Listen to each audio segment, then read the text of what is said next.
Ponle, tú eres la verdadera fuente de luz y el soberano principio de sabiduría. Dígnate infundir en las tinieblas de mi entendimiento un rayo de tu claridad, apartando de mí la doble oscuridad en que he nacido, el pecado y la ignorancia. Tú que haces elocuente la lengua de los niños, instruye mi lengua e infunde en mis labios la gracia de tu bendición. Dame agudeza para entender, capacidad para asimilar, método y facilidad para aprender, sutileza para interpretar y gracia copiosa para hablar. Dame acierto al empezar, dirección al progresar y perfección al acabar. Tú que eres verdadero Dios y hombre, que vives y reinas por los siglos de los siglos. Amén. Amén. Santa Catalina de Siena, ruega por Ruega por nosotros. nosotros. Del Padre, del Hijo y del Espíritu Santo. Amén. Amén. Bueno, continuemos este recorrido que estamos haciendo.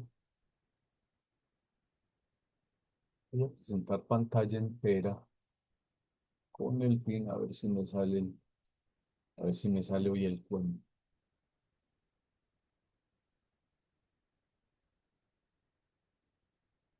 Bueno, voy a presentar, intentar hacer esta presentación de la diapositiva al lado izquierdo de sus pantallas y el texto bíblico al lado derecho, así para que lo vayamos acompañando también con, con el texto en la medida de lo posible, ¿cierto? Teniendo en cuenta pues que el tiempo es muy corto. Bueno, entonces tomamos a Lucas hoy. Vamos a mirar como los aspectos generales del tema literario que estamos analizando. Recuerden que estamos entonces en la segunda parte, que es el aspecto literario de los textos del Nuevo Testamento. Aunque debo hacer la aclaración, vamos a dejar a Pablo por fuera. Es que Pablo de todas maneras merece, digamos, como un curso aparte. Ese dejémoslo para el año entrante, si Dios nos lo permite. Entonces, por eso nos vamos a dedicar a los evangelios, hechos, eh, Juan, el corpus joánico, como lo llamamos, y las cartas pastorales. No, sí, creo que las cartas pastorales también van a entrar aquí, sobre todo en el ambiente o en el aspecto teológico. Entonces, vámonos con el Evangelio de Lucas. Entonces, recuerden que Lucas, a diferencia de Mateo y Marcos, se presenta, se presenta.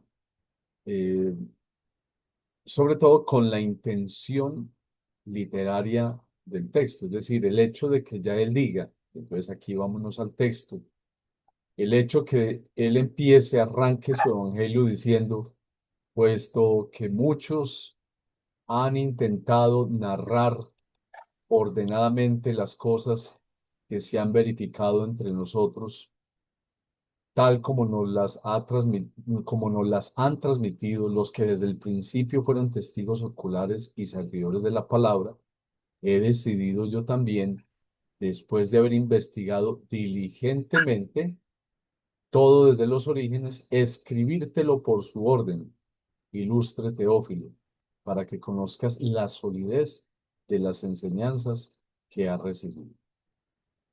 Entonces, estos primeros 4 versículos del Evangelio de Lucas pues dicen todo, ¿sí? Y sobre todo expresan el carácter literario de esta obra, digamos, de una manera más explícita.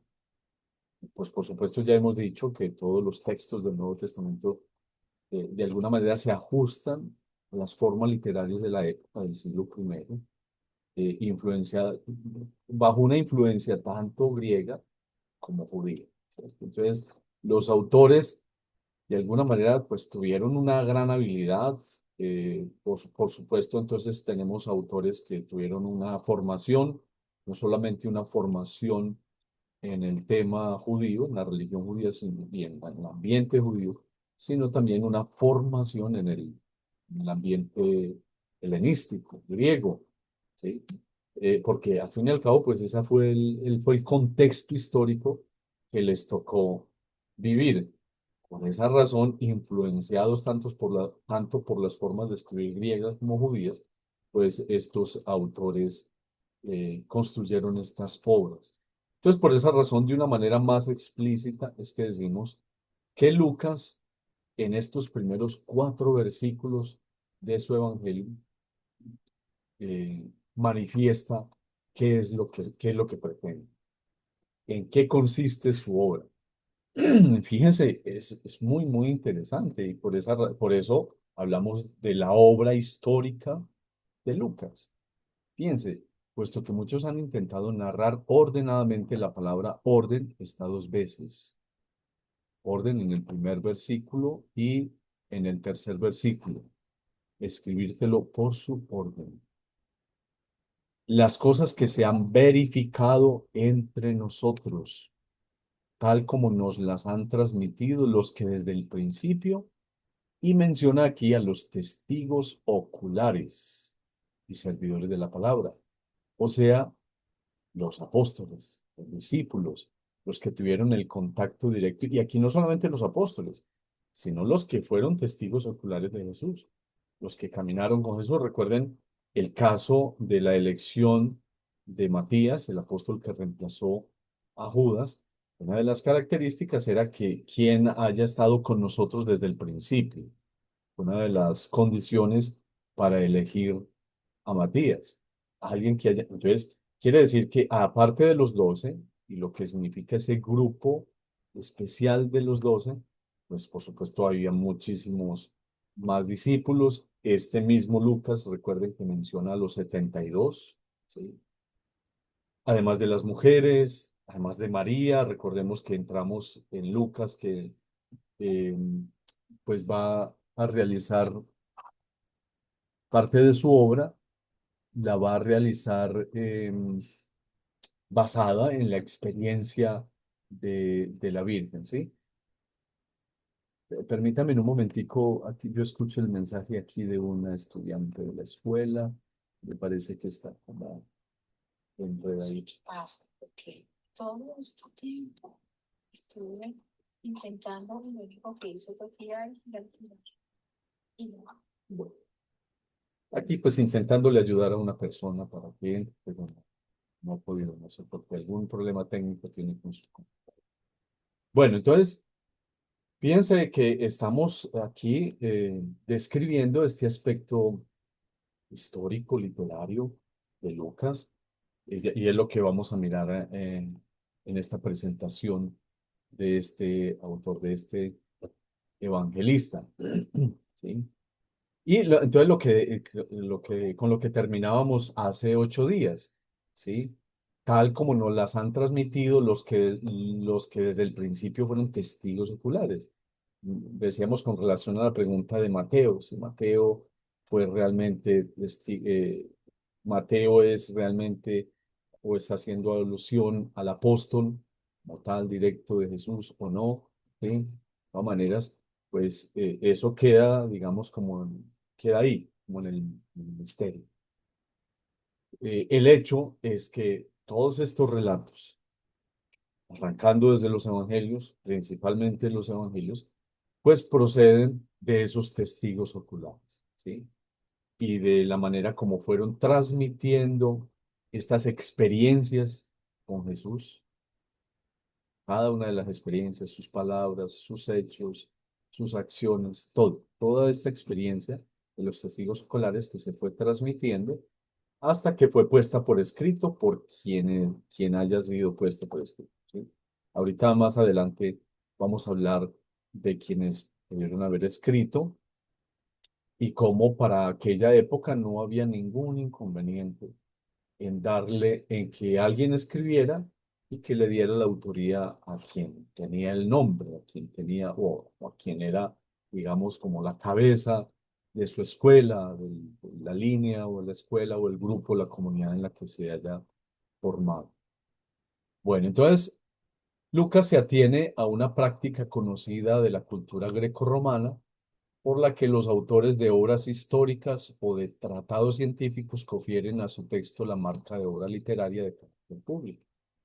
Entonces, según la norma de aquella época, El autor de Lucas y Hechos, que vamos a hablar de que cuando hablamos de la obra histórica de Lucas, es tanto el Evangelio como Hechos de los Apóstoles. Y esto pues es una situación, es un hecho, me perdona la redundancia, constatado desde las primeras décadas del primer siglo. Está confirmado que la autoría de estos dos libros es de Lucas, ¿sí? Que se propuso escribir dos obras. Entonces, según la norma, el autor de Lucas y Hechos expone sintéticamente su programa de historiador. Recuerda el trabajo de sus predecesores, que es lo que encontramos en el versículo 1, indica las fuentes, en el versículo 2 dice, tal como nos lo han transmitido los testigos oculares, que son sus fuentes, testigos oculares. Expone sus principios metodológicos, en el versículo 3. He decidido ir también después de haber investigado diligentemente todo desde los orígenes. Es muy bonito. Estas palabras son muy, muy importantes. Investigado diligentemente desde los orígenes. El origen, haciendo el caso que les mencioné Matías, quien desde el principio haya estado con nosotros. Escribírtelo por su orden, el orden, ¿sí? Casi que podríamos hacer aquí una comparación con lo que significa en su aspecto teológico el Evangelio de Juan, ¿sí? Cuando Juan empieza su Evangelio, empieza haciendo referencia a la palabra que desde el principio existía. La palabra era Dios, haciendo referencia a que esa palabra es a- por la que todo ha venido a la existencia, la palabra por la que todo fue creado, y la creación significa orden, ¿sí? Es así que en ese sentido, cuando Lucas habla del orden, que habla dos veces de esa palabra de orden, está diciendo que está haciendo referencia a esa palabra, a ese verbo que ha traído el orden, por el que y por quien todas las cosas vuelven a ser creadas, por quien todas las cosas vuelven a ser ordenadas, ¿sí? Y pues en definitiva ese es el efecto de la palabra, ¿sí? Recuerden que estamos frente a unos textos que no son solamente obras literarias, que se ajustan, digamos, a unas condiciones literarias de la época, pero que no tienen un fin literario, que tienen un fin más allá. Y ese fin es justamente traer orden a nuestra vida. Ese es el fin último de estos textos. Y los textos fueron escritos para salvación nuestra. ¿Y qué salvación? Es orden en nuestra vida. Bien, entonces ahí tenemos entonces esta primera parte del Evangelio de Lucas. ¿Cuáles son las fuentes? ¿Cuáles son las fuentes que Lucas utiliza? Entonces, pues en primer lugar, los testigos oculares, ¿quiénes son? El círculo familiar de Jesús. Por eso su relato de la infancia de Jesús. Recuerden que Lucas, a diferencia de Marcos, nos narra muy bellamente la infancia de Jesús. Por él conocemos un poco más, digamos, en profundidad, en amplitud, la infancia de Jesús. Y pues por supuesto que aquí hay que decir, cómo no, y la tradición así lo ha expresado, y así de esa manera también lo han expresado muchos comentaristas, eh, la Virgen María. Lucas con toda seguridad ha compartido con ella, compartió con ella o recibió material procedente de ella. Por supuesto que María, en su discreción, en su silencio, fue una de las principales fuentes, eh, digamos, consultoras a las que se le consultó acerca de estos relatos, ¿cierto? Sin buscar ella nunca protagonismo, por supuesto, y eso lo sabemos pues, las características, las pocas pero suficientes características que nos dan los evangelios de María. Entonces, fuentes que proceden del círculo familiar de Jesús, también del círculo de Herodes. Por ejemplo, leamos esta cita de Lucas 8:3 para que entendamos. Vamos al capítulo 8, versículo 3, donde se menciona, bueno, hagámoslo desde el 1 para que entendamos el contexto. recorrió a continuación ciudades y pueblos, proclamando y anunciando la buena nueva del reino de Dios. Le acompañaban, ahí están los testigos oculares, los 12, y algunas mujeres que habían sido curadas de espíritus malignos y enfermedades.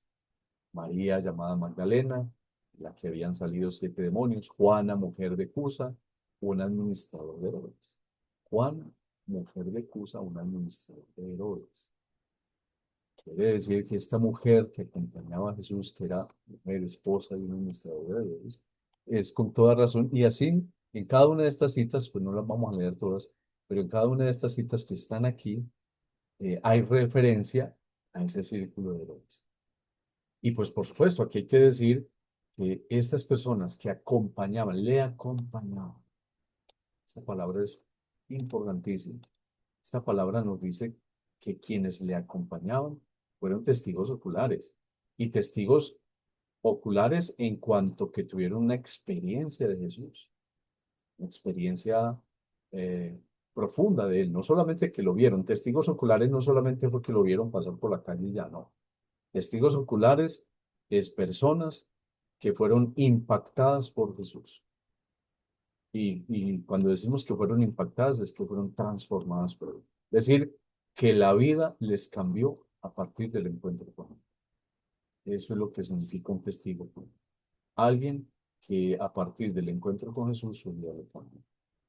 Y, y cuando a uno le cambia la vida, cuando a uno le sucede algo maravilloso y grande, pues no tiene más remedio que contar la experiencia. ¿Sí? Y eso fue lo que sucedió. Entonces, claro, así se fueron formando todos estos relatos. Por eso, pues son tan elaborados, por eso nos resultan a veces extensos. Lucas tiene 24 capítulos, es de los más extensos. Entonces, claro, pues ¿por qué tanto material? Y al mismo tiempo no. Y lo que también Juan al final de su evangelio dice, si se escribieran todas las cosas que Jesús dijo, hizo, no cabrían los libros en el mundo. Claro, pues es que estamos ante el acontecimiento de los acontecimientos, el acontecimiento trascendental, fundamental y esencial de la historia. Entonces, pues, por supuesto, y esta gente, a estos benditos, les tocó el privilegio de conocer a Jesús, de conocer el Big Bang, el nuevo Big Bang de la historia. Por decirlo así, me perdonan, me disculpan la comparación atrevida. Conocemos en términos científicos que el Big Bang es la gran explosión, la gran explosión de luz por la que todo, según los términos de la ciencia, vino a la existencia. Pues aquí estamos frente a estas personas o frente a los relatos de unas personas que les tocó vivir, vivenciar ese nuevo Big Bang, ese nuevo acontecimiento que renovó, transformó nuevamente la historia, que es el acontecimiento de Cristo. Vuelvo a repetir esas citas, esos versículos que Jesús en este Evangelio de Lucas les va a expresar a sus testigos oculares, a quienes le siguieron, a quienes se lo encontraron y la vida les cambió. Les va a decir, dichosos sus ojos porque ven y sus oídos porque oyen, porque muchos quisieron ver lo que ustedes están viendo y oír lo que ustedes están oyendo. No, solamente ustedes, el privilegio les tocó a ustedes. Entonces, cuando estamos frente a estos relatos, estamos frente a los relatos que proceden de esas personas que afortunadas conocieron. Entonces, claro, el círculo de Herodes, de los discípulos, obviamente. El hecho de que Lucas se inspirara en el modelo de las biografías antiguas, pues con esto estamos diciendo que para escribir tanto su evangelio como la obra de Hechos, Lucas, pues por supuesto era un hombre muy preparado. Ya la palabrita que leímos en el primer capítulo, que investigó, quiere decir que era un hombre preparado, era médico además. ¿Sí? Entonces, como médico, pues, era un hombre que había estudiado, un hombre que supo expresar su obra, por eso su obra es tan bonita. Entonces, el hecho de que él se haya inspirado en biografías antiguas revela su insistencia en la mediación elegida por Dios para manifestar el acontecimiento decisivo de la salvación. Un hombre, Jesús, que vivió en este mundo. Benedicto XVI, en un libro que se llama Introducción al Cristianismo, se lo recomiendo. Ese libro es fundamental. Después de la Biblia, el libro Introducción al Cristianismo de Benedicto XVI, y él dice ahí, estoy convencido que no fue simple azar, que fue providencial el que el acontecimiento Cristo se haya dado en el contexto de la cultura griega, en ese contexto del encuentro de la cultura griega con la cultura judía. Claro, porque el helenismo, cultura griega, aportó eh, formas, métodos, aportó logos en el sentido de investigación. En la cultura griega aportó logos en el sentido de investigación, de estudio diligente, de razón, ¿sí?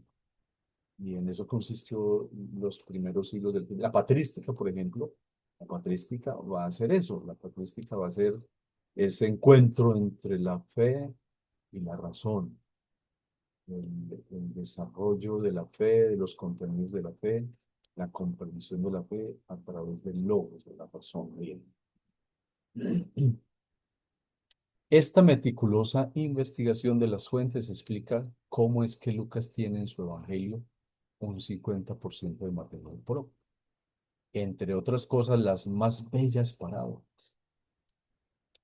Aquí creo que aquí tengo, aquí les dejo, no las vamos a leer todas, pues, por supuesto, pero aquí les dejo, eh, permítanme.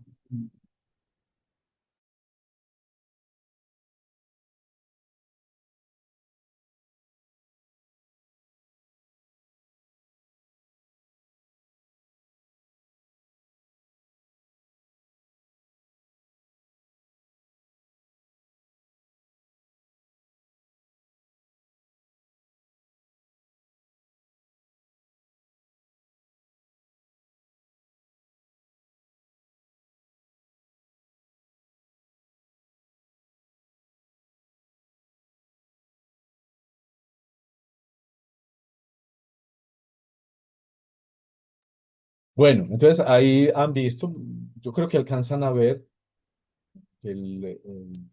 está un poquito pequeño por la pantalla que he partido hoy.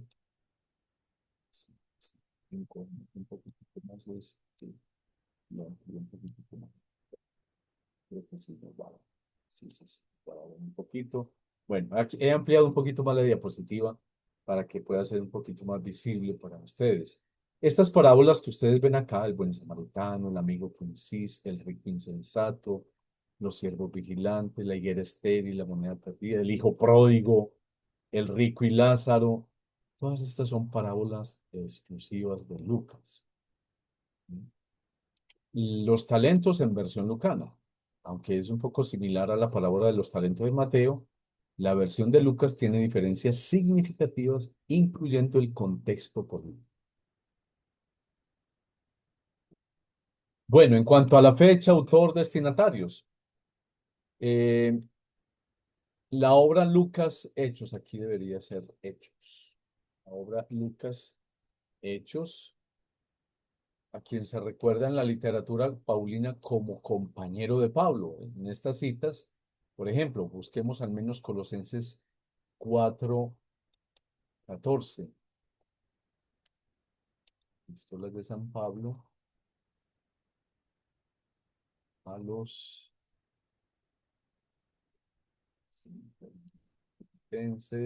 Colosenses. Colosenses 4:14. Que os saluda Lucas, dice. Exactamente, así es. Muchas gracias, Luis. Los saluda El Lucas. médico querido y demás. Exacto. Los saluda Lucas, el médico que... Así es. Muchas gracias, Jesse. Entonces, fíjense, en cada una de estas citas está la mención de este Lucas, ¿sí?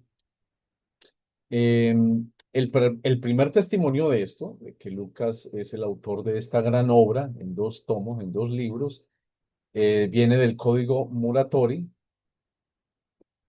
que es un fragmento descubierto en el siglo XVIII por un señor, un investigador de apellido Muratori.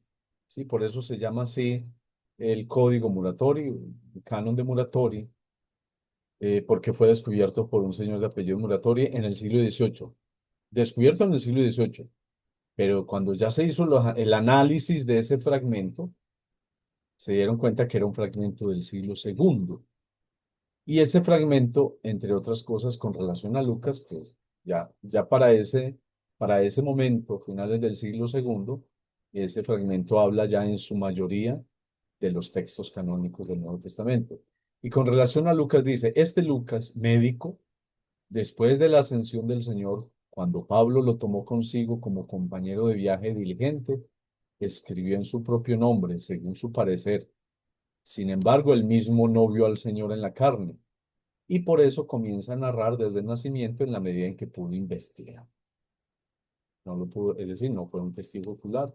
Es un autor que pertenece a la segunda o quizá tercera generación, según otros, ¿sí? Obviamente, pues ustedes saben que en estos temas y en estas investigaciones, en la medida en que se multiplican las investigaciones, pues realmente pueden haber diversas opiniones que de todas maneras hay que tener en cuenta. Entonces, para unos Lucas es de la segunda generación, es realmente compañero de Pablo, para otros es de la tercera generación que perteneció a esa escuela de Lucas.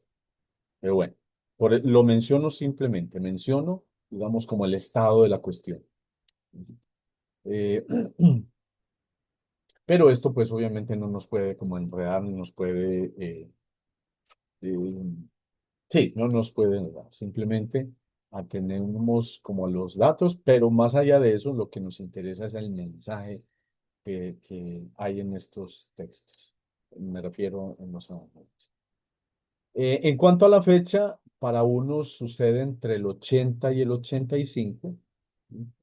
Para otros después del 95, y para esta fecha se basan en la dependencia mostrada de Hechos 5:36-37 respecto a Flavio Josefo. Resulta que en esta cita de Hechos, a ver si rápidamente, Dice, y les dijo, eso, Israelitas, mirad bien lo que vais a hacer con estos hombres, porque hace algún tiempo se levantó Teudas, que pretendía ser alguien y que reunió a su alrededor unos 400 hombres. Fue muerto y todos los que le seguían se desgregaron y quedaron en nada. Teudas, y menciona a otro, debe mencionar a otro ahí despuesito o antes, Judas. Sí, abajo dice, después de este, en los días del empadronamiento se levantó Judas el Galileo, Eso, que exactamente, arrastró al pueblo en pos de sí. exactamente. La mención en ese versículos que nos ha leído Jessica, de esos dos personas, Teudas y Judas, que hacen referencia a dos revolucionarios, digamos como dos elotes, simplemente digamos dos revolucionarios, como había sucedido en otros momentos, como creían muchos que podría llegar a ser Jesús, un revolucionario que finalmente se levantara en armas contra el Imperio Romano. En todo caso, tenía que ver con ese asunto político de levantarse contra el Imperio Romano. Ese es el contexto.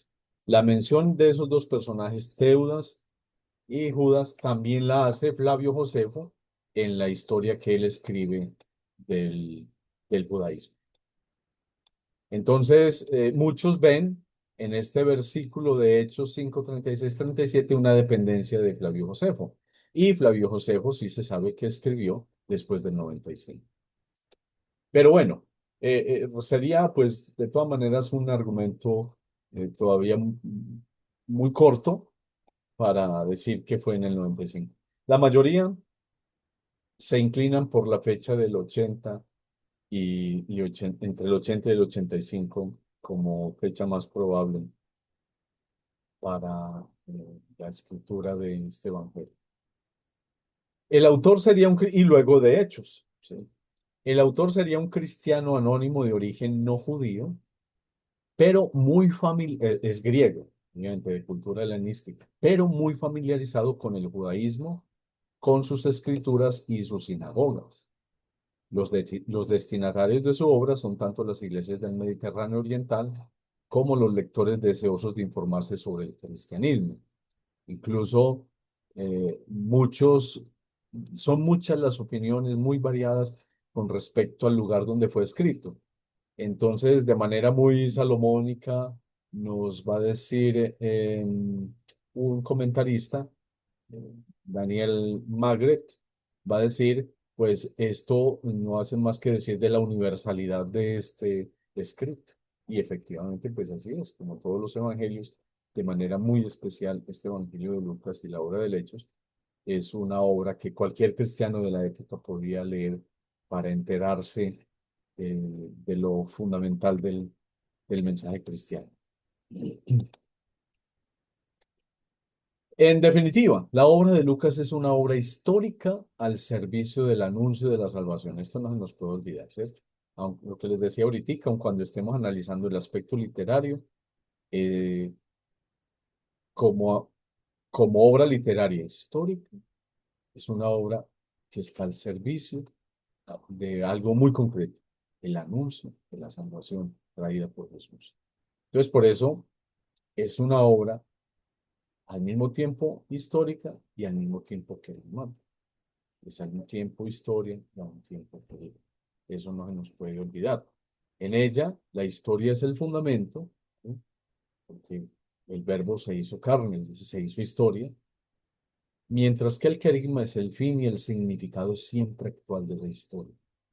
Entonces, digamos que ahí es donde está lo particular de estas obras, de los evangelios como tal. Recordemos, volvamos nuevamente a lo que decíamos cuando introdujimos el género literario evangelio. Decíamos, una realidad nueva genera lenguaje nuevo. Un acontecimiento nuevo genera géneros nuevos. Y eso es lo que sucede con estas obras. Entonces aquí estamos frente a unos géneros, género evangelio, género histórico en el caso, género querigmático histórico, evangélico histórico, podríamos decir en el caso de Lucas, por su intención explícita de hacerlo, que tiene como finalidad última el querigma, ¿sí? La manifestación de la salvación de Dios en la historia.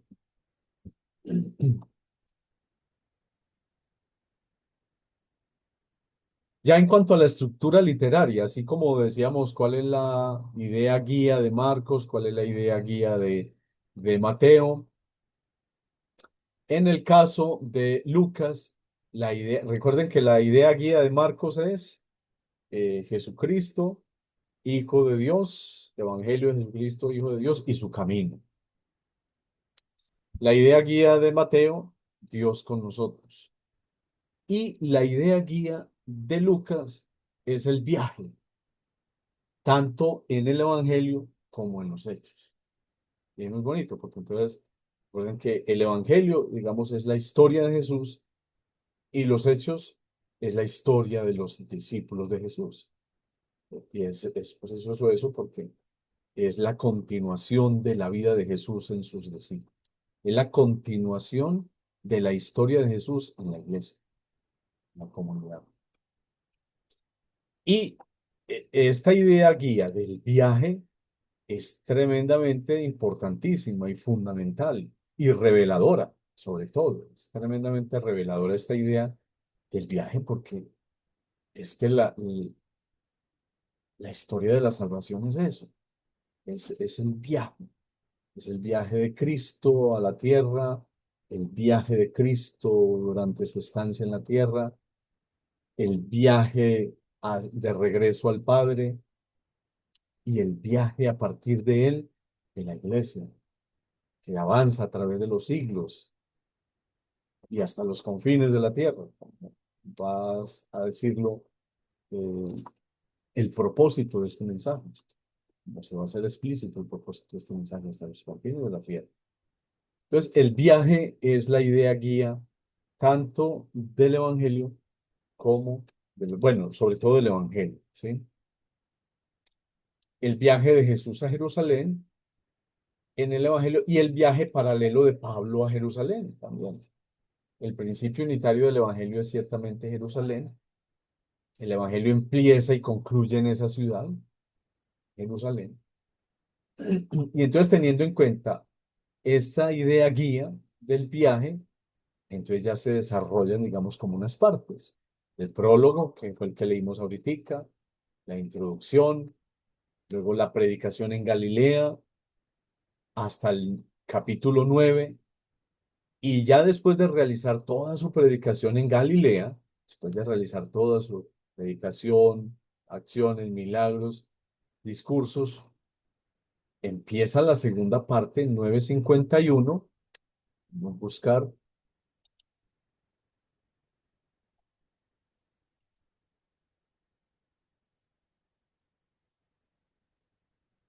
Entonces, capítulo 9, versículo 51.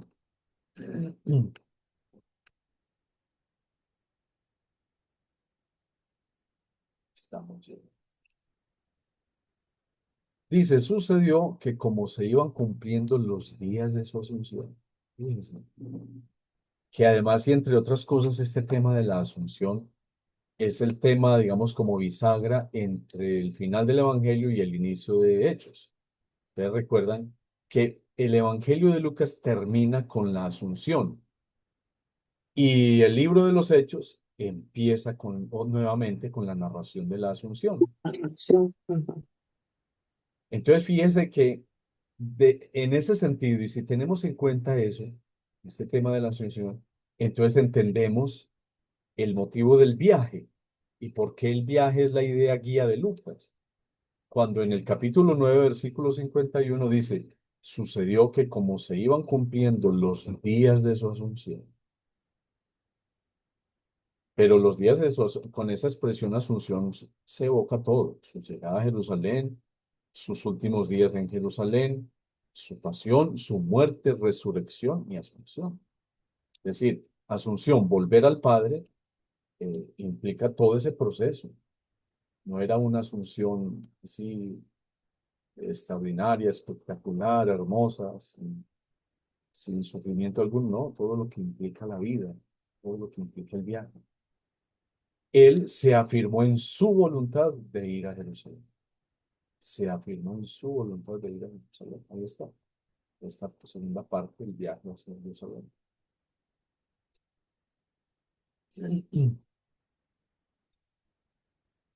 Y ya la tercera parte, ya el cumplimiento en Jerusalén, del final, del propósito de ese viaje. O sea, de lo que se anuncia en capítulo 9 versículo 51. Se iban cumpliendo los días, él se afirmó en su voluntad de ir a Jerusalén. ¿A qué? A esta tercera parte del cumplimiento. La breve sección marcana del camino, recuerden que habíamos hablado de la idea guía, por eso la recordé ahorita. La idea guía de Marcos es Jesucristo, Hijo de Dios, y su camino. Esta idea es de alguna manera, es como si de alguna manera hubiese sido retomada por Lucas.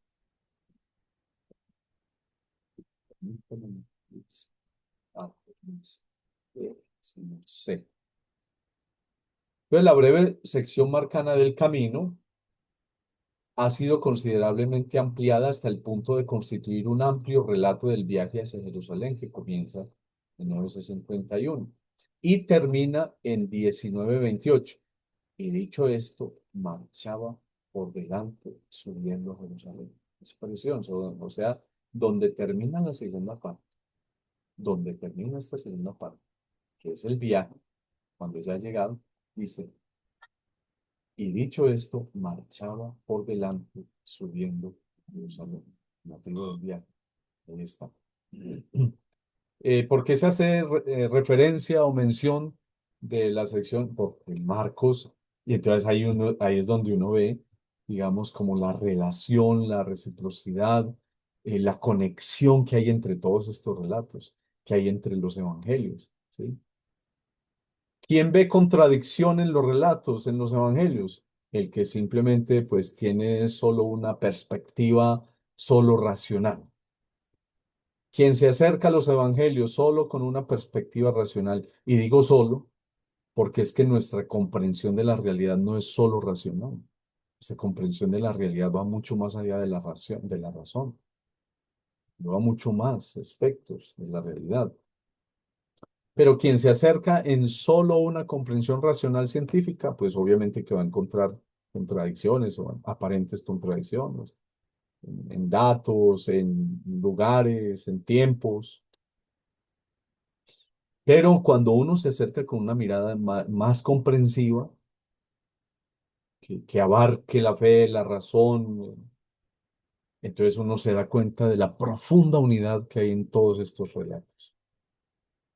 Entonces, cuando Lucas, para resumir, cuando Lucas menciona el viaje, de alguna manera es como si conociera el contexto de Marcos, y pues por supuesto que conoció a Marcos, sus fuentes, o una de las fuentes de Lucas es la fuente Q y la fuente de Marcos, Marcos como evangelio. Por eso lo que mencioné en el primer capítulo y lo leímos ahora. Jerusalén entonces es el punto de llegada de Jesús y el lugar de su muerte y resurrección, como lo sabemos. Es también la ciudad de donde parten los misioneros del Evangelio. ¿Sí? Entonces, casi que podríamos decir que la idea guía de Lucas es el viaje y el lugar central geográfico es Jerusalén. Jerusalén, el lugar donde Jesús llega, donde Jesús culmina su vida, donde se registran los últimos acontecimientos y más trascendentales, los que nos dan la salvación, y la ciudad donde se da el acontecimiento de Pentecostés y de donde, pues, a partir de ese acontecimiento parten los misioneros, los que ahora van a hacer la historia, los que a partir de ahora continúan la historia de Jesús, los que van a hacer la historia, la nueva historia. En cuanto a la idea guía de los hechos, pues se recoge de labios de Jesús, conectándola obviamente con este del viaje y de Jerusalén, que está a punto de dejar a sus discípulos. En Hechos 1 al 8, cuando Lucas está eh, comunicando, relatando la ascensión, 1:8. Dice, al contrario, ustedes recibirán una fuerza cuando el Espíritu Santo venga sobre ustedes, y de este modo serán mis testigos en Jerusalén, en toda Judea y Samaria, y hasta los confines de la tierra. Entonces, la idea guía de Hechos es esta, es esta. El Espíritu Santo que viene sobre los discípulos, porque ellos a partir de ahora van a ser los continuadores de la historia de Jesús.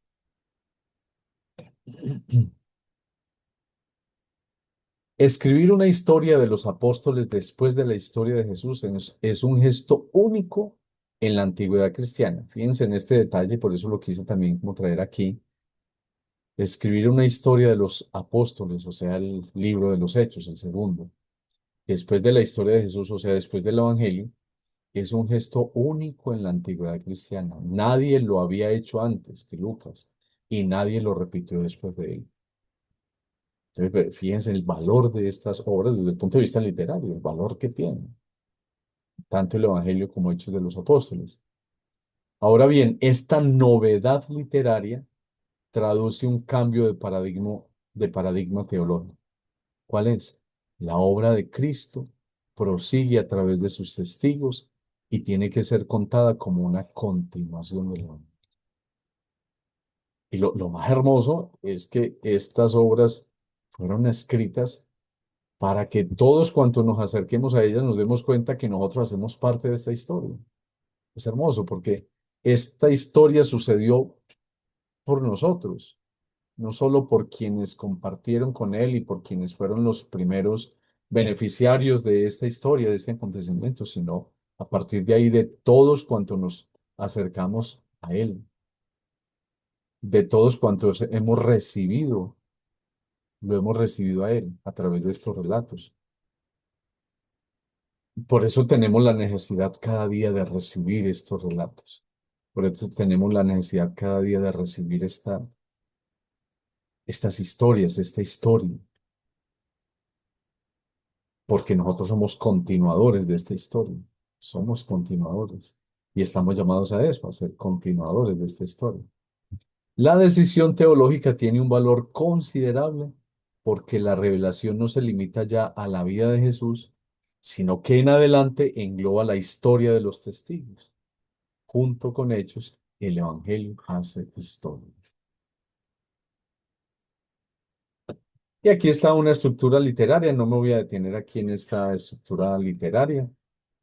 Simplemente la voy a mencionar. ¿No? De alguna manera, pues ya quedó dicha cuando hablé de la idea guía, del viaje y de cada una de esas partes. Pero aquí podríamos, digamos, como ampliar un poquitico más esa estructura literaria de Hechos de los Apóstoles. Aquí estamos, perdón, en Hechos de los Apóstoles. En la primera parte se habla de la comunidad de Jerusalén. Luego en la segunda parte, cómo la iglesia se va ampliando a través de Esteban, a través de quienes huyen de Jerusalén y que en esa huida, pues lo que empiezan a hacer es eh, propagar el evangelio, la buena noticia. Luego la misión entre los paganos griegos en Antioquía, que Antioquía se va a convertir en una de las iglesias más importantes en el cristianismo primitivo. La misión de Pablo a las gentes y luego en la última parte de Éfeso a Roma a través de Jerusalén. En todo caso, en los hechos tienen gran importancia, entre otras cosas, los discursos. Hay 24 discursos en este libro de los Hechos de los Apóstoles. O sea, cubren la tercera parte del libro. Son ellos los que explican el significado profundo de lo que está ocurriendo. Un desarrollo del acontecimiento fundamental de la salvación. Por ejemplo, el discurso, pues no lo vamos a leer aquí por cuestiones de tiempo, el discurso de Hechos 2, 14, 41. Por lo menos deberíamos leer los primeros versículos. 2, 14. Entonces Pedro, presentándose con los 11, eso pues recordaremos es el día de Pentecostés, levantó la voz y les dijo, y ahí tenemos un discurso. Así como este discurso, tenemos 24 discursos en Hechos de los Apóstoles. Judíos y todos los que viven en Jerusalén, que les quede esto bien claro y presten atención a mis palabras. Estos no están borrachos como ustedes suponen, pues son las 9 de la mañana, sino que es lo que dijo el profeta. Sucederá en los últimos días, dice Dios, etcétera, derramaré mi espíritu. No lo vamos a leer todo. Pero ahí tenemos un ejemplo de lo que es un discurso, una unidad literaria llamada discurso, como lo veíamos cuando hicimos la introducción de géneros literarios. La perspectiva de la obra consiste en fortalecer de la obra, tanto de Hechos como de el Evangelio. Consiste en fortalecer la fe de los destinatarios, garantizando la solidez y la fiabilidad de los hechos narrados. Así pues, aun cuando Lucas adopta el estilo de la historiografía helenística en cuanto a los modos de la investigación, la finalidad de su empresa lo asocia a los historiadores judíos. La historia es testimonio, amigos. Fíjese qué bonito es. Aun cuando adopta el estilo de la historiografía helenística, que les sirve muchísimo, digamos, como toda la preparación que él recibe de la cultura helenística. Sin embargo, también él es consciente de que su obra está asociada a la forma de narrar la historia y de concebir la historia del pueblo judío. ¿Y cómo concibe la historia del pueblo judío? Como un testimonio. Dios se manifiesta en la historia. La precisión y la exhaustividad en la investigación de la documentación responden a un fin catequético y apologético, entre otros propósitos, van a decir los comentaristas bíblicos hoy. Para finalizar, Raymond Brown, que lo he mencionado, que es experto en el Nuevo Testamento, un autor que Benedicto XVI menciona en sus obras, nos trae, digamos, como este cuadrito aquí de información básica, como resumen, a manera de resumen de lo que hemos dicho o de lo que hoy alcanzamos a decir. Bueno, hoy creo que por hoy podemos dejar así a Lucas no, para no atosigarnos con mucha información, ¿no? Simplemente pues para que la, la desmenucemos, la leamos, la oremos. Recuerden que finalmente pues eso es como lo más importante. Aquí pregunta Felipe ¿dónde quedan las clases grabadas? Quedan en YouTube, en el canal de la escuela. Ustedes simplemente buscan Escuela de Teología Santa Catalina de Siena y ahí encuentran todas las clases.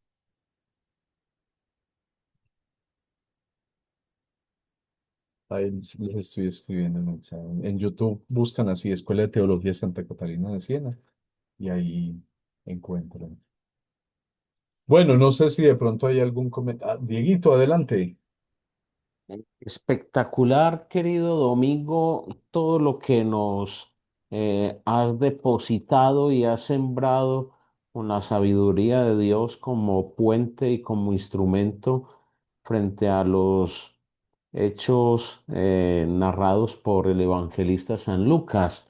Y, y yo me atrevería a decir que San Lucas, en su importancia en los sinópticos, eh, San Lucas desarrolla una pedagogía muy sencilla, pero a la vez nos ha dejado como herencia en la historia de la economía de la salvación.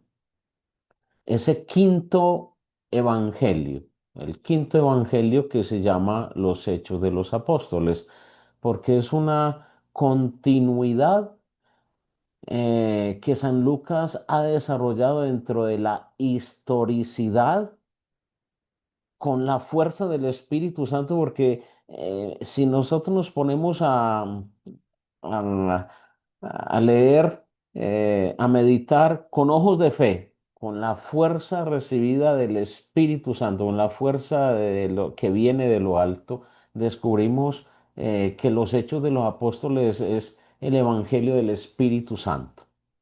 Entonces, es ahí donde nosotros hacemos la integralidad de nuestra fe, porque es ahí donde nosotros verdaderamente nos volvemos también nosotros testigos, nos volvemos testigos y por eso a mí me gusta mucho cuando tú, querido José Domingo, haces alusión a nuestro gran teólogo del siglo XXI, Joseph Ratzinger, porque Joseph Ratzinger, Benedicto XVI, nos pone a todos nosotros en sintonía con lo que es la hacer encarnación en nosotros mismos, hacer encarnación en nosotros mismos la sabiduría que viene de lo alto como nos hace en el prólogo San Juan. Y la palabra se hizo carne y habitó entre nosotros, y la palabra era Dios y estaba junto a Dios. Entonces, nosotros mismos hacemos esa misma realidad circundante, porque de una u otra forma nosotros cuando le abrimos las puertas al Espíritu Santo nos transformamos en ese efetá, nos hacemos vida esa teología de la Sagrada Escritura, de la tradición que nosotros mismos vamos haciendo parte y escribimos eh, en líneas torcidas lo que Dios hace correcto en nuestra vida. Entonces, siempre le vamos a decir al Señor con humildad, como la Santísima Virgen María que tengo a mis espaldas, aquí está la esclava del Señor, hágase en mí según tu palabra. Entonces, es maravilloso. Gracias, José Domingo, porque hoy te rindió mucho y me gustó mucho la forma que lo hiciste, porque nos convertimos en catequistas de la economía de la salvación. Y recordemos siempre, sin el Espíritu Santo, sin esa óptica de la fe, nosotros solamente leemos el bestseller, pero si lo colocamos con el Espíritu Santo en cuerpo, alma y espíritu, en nuestra mirada y óptica de la fe, como dice Joseph Ratzinger, nos hacemos testigos oculares y visibles de realidad que es Dios con nosotros. Dios te pague, mi hermano. Diego, a ti muchas gracias. Tienes toda la razón.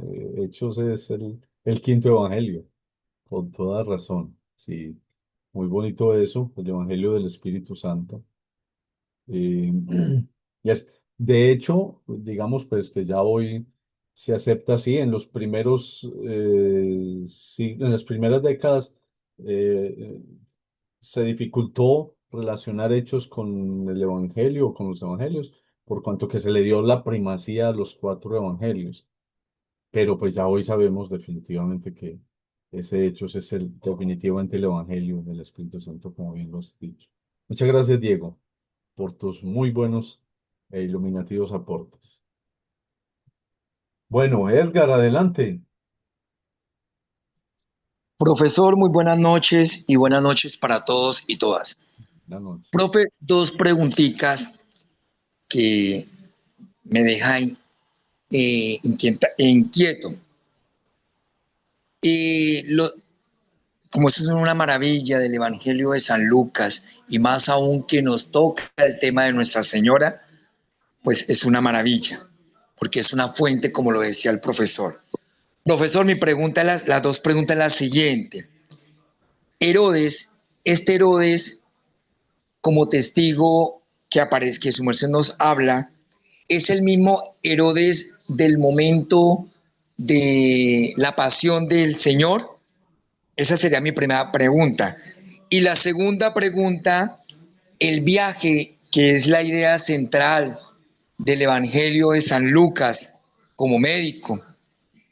Eh, Aquí también podemos decir que este viaje aparece el Cronos y el Kairos. Gracias, profesor. A ti, Edgar, a ti muchas gracias por tus preguntas que nos ayudan a aclarar también.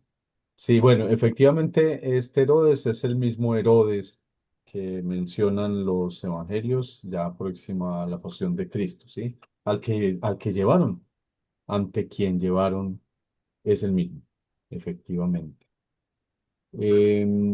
Y con respecto a la siguiente pregunta, ¿cuál fue la siguiente pregunta? Oye, tengo una memoria, tengo mala memoria a corta distancia. Ah, con respecto a lo del viaje, el Cronos y el Cairo, ya, ya la recordé. Sí, podríamos aplicar esos dos conceptos perfectamente, Edgar, al tema del viaje, porque el viaje no solamente se hace en geografía, sino que se hace también en tiempo, ¿sí? Cuando veamos la teología, porque recuerde que nos vamos, dentro de 8 días vamos a ver el corpus judánico como literatura. Y ya pasado dentro de 8 días ya agarramos ya el tema teológico, que ya es el tema, digamos, ya más hermoso, ya que vamos a disfrutar más. Y en ese tema teológico vamos a hablar de la teología del tiempo, de Lucas, la teología del tiempo, el Cronos y el Kairos, y relacionado obviamente con el tema del viaje, que pudiera parecer solo y exclusivamente un tema geográfico, pero es ante todo un tema eh, del Cronos y el Kairos. Así es. Muchas gracias, Edgar. Jessica, Gracias, José. Buenas noches. buenas noches, Jessica. Yo sigo encantada con mis cursos de la Santoto. Pero me Y, no, gustó mucho y la nosotros referencia contigo que, aquí. muchas gracias, que tú refirieras la lectura de la introducción al cristianismo, porque ese es un análisis bien profundo del credo de los apóstoles Pero y es un hermoso, punto de partida precioso. para entender nosotros nuestra fe cristiana Así es. y esa relación entre la fe, la razón, la comunidad, la figura de Jesucristo. El libro para nosotros, para mí, pues yo pienso que lo que busca es la esencia del cristianismo, pero de la forma relevante para el hombre hoy en Sí. día, Ahí se los estoy para poniendo en el reconocer, chat. ajá, reconocer esa duda de un componente universal de la fe que y nos hace como énfasis y nos pone así como que en negrita y subrayado que el cristianismo es el camino de comunidad y servicio mutuo, Así es. Qué bonito. pero es una búsqueda puramente individual, ¿va? ¿Tuviste la oportunidad de leerlo? Esta Yo introducción lo leí y me encantó. es Y te digo, preciosa. ahorita que tú nos lo referiste, lo voy a agarrar de nuevo, porque de verdad es un libro que vale la pena. Sí, Son escritos. que hay que leer varias veces, obviamente, para Sí, poderlo entender bien y sobre todo porque es muy denso en su exacto. contenido. Sí, yo me he comido Entonces, dos. Está ahí se bien. los acabo de poner, ahí se los acabo de poner en el chat para que lo puedan descargar. Y esa cristología No, preciosa. Es que Benedicto es que definitivamente. nos hace, te digo, es esa identidad de Jesús como Cristo, el Mesías, crucificado pero resucitado, que es el centro de nuestra fe. Así es, así es. Muchas gracias de verdad. No, Aprendo cada día muchísimo. a ti, Jessica, no, a ti, muchas gracias por estar aquí y tener la sencillez de escuchar estas sencillas reflexiones. Struber, Buenas noches, Domingo. buenas noches.